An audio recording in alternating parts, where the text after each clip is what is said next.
toward a specific part of the brain, the limbic system. It was a very old part of the brain in terms of evolution. Its original purpose had been the control of smell.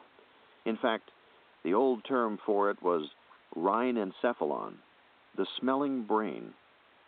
The rhinencephalon had developed 150 million years ago when reptiles ruled the earth. It controlled the most primitive behavior: anger and fear, lust and hunger, attack and withdrawal. Reptiles, like crocodiles, had little else to direct their behavior. Man, on the other hand, had a cerebral cortex. But the cerebral cortex was a recent addition. Its modern development had begun only 2 million years ago.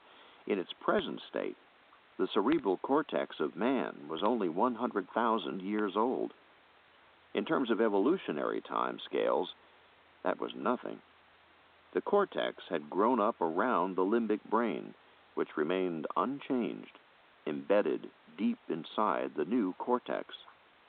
That cortex, which could feel love and worry about ethical conduct and write poetry, had to make an uneasy peace with the crocodile brain at its core. Sometimes, as in the case of Benson, the peace broke down, and the crocodile brain took over intermittently.